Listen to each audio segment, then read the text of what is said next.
नमस्कार, AB star news देख रहे हैं आप और हमारी देवभूमि में मैं हूं आपके साथ सोहन सिंह। इस बुलेटिन में बात करेंगे उत्तराखंड की तमाम अहम खबरों की। शुरुआत करेंगे डोईवाला से आ रही खबर के साथ में। दरअसल डोईवाला शुगर मिल एक बार फिर सुर्खियों में है। अक्सर आपने देखा होगा कि डोईवाला शुगर मिल पर किसान बकाया भुगतान की मांग को लेकर आंदोलन करते रहते हैं, तो वहीं अब डोईवाला गन्ना मिल के ट्रांसपोर्टरों ने भी हड़ताल शुरू कर दी है। बता दें कि डोईवाला मिल के पेराई सत्र को शुरू हुए लगभग 2 महीने से ज्यादा का वक्त हो चुका है, लेकिन गन्ना सेंटर्स पर लगे ट्रकों और ट्रैक्टरों का अभी तक भुगतान नहीं किया गया है, जिसके भुगतान की ट्रांसपोर्टर लगातार मांग कर चुके हैं। पर मिल प्रशासन द्वारा इनका भुगतान न होने पर करीब 200 वाहनों के पहिए आज पूरी तरह से जाम हो चुके हैं। इस दौरान ट्रांसपोर्ट से जुड़े व्यापारियों ने कहा कि मिल चले लंबा वक्त हो चुका है, लेकिन ट्रांसपोर्टर्स की ओर कोई ध्यान नहीं दिया जा रहा है। भुगतान न होने की वजह से इन ट्रांसपोर्टर्स को परिवार चलाने में बड़ी दिक्कतों का सामना करना पड़ रहा है।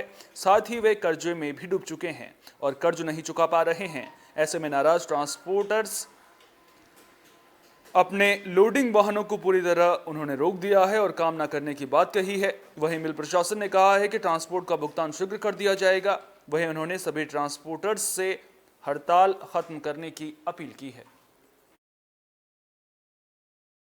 ईडी साहब के आगे और ट्रेड मैनेजर साहब के आगे हाथ जोड़ने की हम काम करने के लिए असमर्थ हैं। पहले हमारी पेमेंट जो कि कम से कम 62 सेंटरों की कुल मिला के 1.5 से 2 करोड़ रुपए सारे ट्रांसपोर्ट हो ज़्यादा है। बल्कि इससे मैं एक अंदाजा बता रहा हूँ, टोल टैक्स हो गया जिसमें 4.5 लाख रुपए के आसपास तो मेरा ही मेरा है। बाकी और सबका मिला के कम से कम 10 लाख रुपए टोल टैक्स का हो चुका है, जो कि माफ़ हो सकता है अगर हमारी सरकारी मिल है, सरकारी टोल टैक्स है। पेमेंट की वजह से है, थोड़ा पेमेंट लेट हो गया इनका, उसी की वजह से।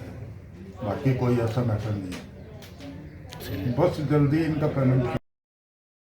उत्तराखंड को कुदरत का खूबसूरत तोहफा मिला है। यहाँ के खूबसूरती का हर कोई मुरीद बन जाता है। यहाँ के ऊंचे ऊंचे पहाड़, कलकल करती बहते झरने और नदियाँ हर किसी का मन मोह लेती हैं। और उत्तराखंड की इसी खूबसूरती की वजह से अब फिल्म बनाने वाले उत्तराखंड को तरजीह देने लगे हैं। दरअसल उत्तराखंड में भोजपुरी फिल्म की शूटिंग की जा रही है, तो उत्तराखंड की वादियों में फिल्म की शूटिंग नजर आ रही है। डोईवाला में भोजपुरी सिनेमा का तड़का लगा है, तो उत्तराखंड की हसीन वादियों से हर कोई वाकिफ है और देश विदेश के सैलानियों के साथ ही फिल्मी जगत की हस्तियां भी उत्तराखंड की खूबसूरती की मुरीद बन गई हैं और कभी कभार उत्तराखंड का रुख भी करते हैं। हाल ही में अक्षय कुमार ने भी मसूरी में फिल्म के दृश्य शूट किए थे और अब भोजपुरी कलाकार तनुश्री चटर्जी और सत्येंद्र कुमार राजपूत भी उत्तराखंड की वादियों में फिल्म की शूटिंग कर रहे हैं। डोईवाला के भोगपुर में एक भोजपुरी फिल्म गंगा किनारे परदेशी की शूटिंग की गई, जिसमें भोजपुरी अभिनेता सत्येंद्र सिंह राजपूत और फिल्म अभिनेत्री तनुश्री चटर्जी ने फिल्म के दृश्य शूट किए।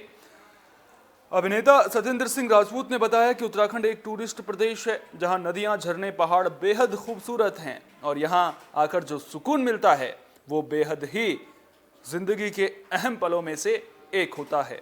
उन्होंने बताया कि इस फिल्म में शहबाज खान, उमेश अलीशा अली खान जैसे अभिनेता भी हैं, जो कि फिल्म में अपने किरदार निभाते हुए नजर आएंगे। वहीं अभिनेत्री तनुश्री चटर्जी ने कहा कि वो इससे पहले भी उत्तराखंड में फिल्म की शूटिंग कर चुकी हैं। उन्होंने उत्तराखंड की जमकर तारीफ करते हुए कहा कि हमारे देश में उत्तराखंड जैसी कोई जगह ही नहीं है। यहाँ सुकून, शांति और बेहद खूबसूरत वादियां हैं जो कि जन्नत जैसा एहसास कराती हैं और यही वजह है कि फिल्मी जगत उत्तराखंड की वादियों में फिल्मी कलाकार रुक करना पसंद करते हैं।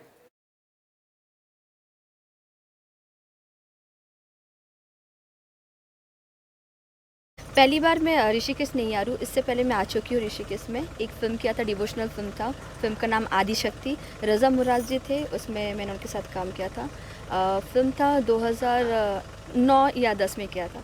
ये दूसरी बार है, देवभूमि है और मैं बहुत बहुत ज़्यादा खुश हूँ। आज हम लोग अपनी फिल्म भोजपुरी गंगा किनारे परदेसी का शूट करने के लिए आए हैं और पवित्र स्थल देवभूमि जो हमारा उत्तराखंड है, देवों की नगरी है और हम यहाँ पे आके हमें इतना सुकून मिलता है, इतना अच्छा लग रहा है और आशीर्वाद, प्यार, दुलार जो मिला है, तो इसके लिए पूरे एकदम देवभूमि उत्तराखंड को दिल से हार्दिक अभिनंदन। बुलेटिन में अब बात उत्तराखंड कांग्रेस की भी कर लेते हैं। दरअसल उत्तराखंड में कांग्रेस अपने संगठन को मजबूत करने के लिए लगातार काम कर रही है। इसी कड़ी में खबर डोईवाला से आ रही है, जहां मतदान संपन्न होते ही कांग्रेस ने अपने संगठन को मजबूत करने के लिए देहरादून जिलाध्यक्ष पद पर जिला पंचायत सदस्य अश्विनी बहुगुणा को नियुक्त किया है। नवनियुक्त जिलाध्यक्ष अश्विनी बहुगुणा ने बताया कि उन्होंने लगातार कांग्रेस को मजबूत करने का काम किया है और निश्चित ही इस बार कांग्रेस की सरकार बनने जा रही है और 2024 के लोकसभा चुनाव के बाद पूरे देश में हमारी सरकार बनेगी। अश्विनी बहुगुणा के जिलाध्यक्ष बनने पर कार्यकर्ताओं में भी उत्साह देखने को मिला है और अपने नवनियुक्त जिलाध्यक्ष का फूल मालाओं के साथ स्वागत किया गया है। चुनाव समाप्त होने के बाद कांग्रेस कार्यकर्ता काफी उत्साहित हैं और अपनी जीत का दावा करते हुए नजर आ रहे हैं। बता दें कि कांग्रेस कार्यालय में सुबह से ही कार्यकर्ताओं का आना शुरू हो गया था, जिसके बाद कांग्रेस प्रत्याशी गौरव सिंह सभी कार्यकर्ताओं का आभार प्रकट करते हुए भी नजर आए। तो अश्विनी बहुगुणा पर अब बड़ी जिम्मेदारी होगी, उनके ऊपर संगठन को मजबूत करने की जिम्मेदारी होगी। साथ ही साथ कांग्रेस को किस तरह से मजबूत करना है, इस दिशा में भी काम करते हुए अश्विनी बहुगुणा नजर आएंगे। देखिए, अभी हम इलेक्शन से समाप्ति की ओर आए हैं। अब जो है 10 मार्च को रिजल्ट आना है। बहुत शिद्दत से जो हमारा पिछला कार्यकाल रहा है, हमारे भाई गौरव चौधरी जी का बहुत अच्छा कार्यकाल रहा है और लोगों में उत्साह दिखा है। अब ये जिम्मेदारी मुझे दी है तो निश्चित रूप से आज जो है ताकत दुगनी हो गई है और शिद्दत से हम आगे 2024 के लिए तैयार करेंगे, सबको तैयार। गर्मियों का मौसम शुरू होते ही उत्तराखंड के जंगल आग से धधक उठते हैं। गर्मियों के मौसम में उत्तराखंड में आग लगने की जो घटनाएं हैं, वो जंगलों में आग लगने की घटनाएं लगातार बढ़ जाती हैं, जिसके बाद अब वन विभाग की जिम्मेदारी बढ़ गई है। तो वनों को आग से बचाने की मुहिम में वन विभाग जुट गया है। वन विभाग 15 फरवरी से 15 जून के बीच अग्नि सप्ताह का आयोजन करता है। जैसे ही गर्मी की शुरुआत होती है, वन विभाग भी सतर्क हो जाता है और वनों को आग से बचाने की मुहिम में जुट जाता है, क्योंकि गर्मी के दिनों में जंगलों में आग लगने की घटनाएं अक्सर सामने आती रहती हैं, जिसके लिए वन महकमा पहले से ही चौकन्ना रहता है और 15 फरवरी से 15 जून तक वन अग्नि सप्ताह का आयोजन किया जाता है, जिसमें सभी रेंज के अधिकारी और कर्मचारी वनों के पास रहने वाले लोगों को वनों को आग से बचाने के लिए जागरूक करते हुए नजर आते हैं, ताकि आग लगने की घटना होने पर वन विभाग स्थानीय लोगों की मदद से आग पर शीघ्र काबू पा सके। थानों रेंज अंतर्गत भी वन विभाग ने वनों को आग से बचाने की मुहिम शुरू कर दी है।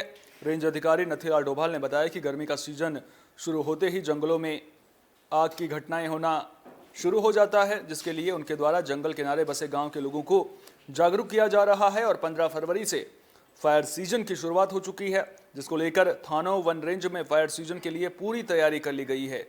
वहीं उन्होंने आमजन से अपील करते हुए कहा कि कोई भी व्यक्ति जंगल किनारे ऐसी चीज ना फेंके जिससे आग लगने की घटना घटित हो सके, और अगर आग जैसी घटना होती भी है तो आग को बुझाने में वन विभाग का सहयोग करें। 15 फरवरी से फायर सीजन शुरू हो गया है। हमारे द्वारा जगह जगह फायर गोष्ठियाँ की जा रही है। स्कूलों से लेकर गांव, प्रत्येक गांव में लगभग हम फायर गोष्ठी कर रहे हैं। अभी तो आग लगने की कोई संभावना नहीं है, क्योंकि बारिश हो रही है, तो धीरे धीरे तापमान बढ़ रहा है। तो हम सभी लोगों से अपील कर रहे हैं, निवेदन कर रहे हैं कि जंगलों में जलती बीड़ी सिगरेट या किसी जलते हुए सामान को। वहीं खबर मंगलौर से है, जहां तालाब में केमिकल युक्त पानी जाने से मछलियों की मौत का मामला सामने आया है और अब ग्रामीणों को भी डर सताने लगा है। तो मंगलौर के नगला चुना गांव के तालाब में केमिकल युक्त पानी जाने से मछलियों की मौत हो गई। दरअसल नगला चुना गांव में स्थित तालाब के पास एक निजी कंपनी से केमिकल युक्त पानी निकलकर तालाब में जाता है, जिससे तालाब में मौजूद मछलियों की मौत हो गई है। वहीं ग्रामीणों ने कहा कि नगलाचीना गांव में खेतों को उपयोग होने वाले उर्वरक बनाया जाता है, जिस कंपनी से केमिकल युक्त पानी निकलकर तालाब में जाता है, जिस कारण तालाब में मौजूद मछलियों की मौत हो गई है। वहीं ग्रामीणों को अपने मवेशियों की जान का खतरा बना हुआ है, क्योंकि उस तालाब में ग्रामीणों के पशु भी पानी पीने जाते हैं। वहीं कंपनी स्वामी मनोज कुमार ने बताया कि कंपनी से कोई भी पानी बाहर नहीं आ रहा है। अगर पानी कंपनी से बाहर आ रहा है तो बंद कर दिया जाएगा। ये एक तालाब हो हमारे गांव के जड़ में, कौन सा गांव नगला चिन्ना है जी, उसके पास में फैक्ट्री लगी हुई और उस फैक्ट्री का पानी आया केमिकल का, और इसमें जो मछली पालन था वो मछली सारी मरने लग रही है। जो डंगर अगर डंगरों ने पी लिया डंगर मरन। इसमें कंपनी का पानी आ रहा है जोड़ में, तालाब में, मतलब जो गंदा पानी हो इससे मच्छी मर रही है। ये जो पानी जो हो मतलब बंद होना चाहिए, पानी ढेर गंदा होगा, इससे बहुत नुकसान हो रहा है। हर रोज मच्छी मर रही हो। नगड़ा चिन्ह जी हो बैक्टीरिया जिंक बना दिया इसमें। ये एक इस तालाब बुलेटिन में हमारे मेरे गाँव साथ इतना ही। देश दुनिया की तमाम अहम खबरों के लिए आप बने रहिए AB स्टार न्यूज के साथ, क्योंकि यहाँ पर खबरों का सिलसिला कभी नहीं थमता।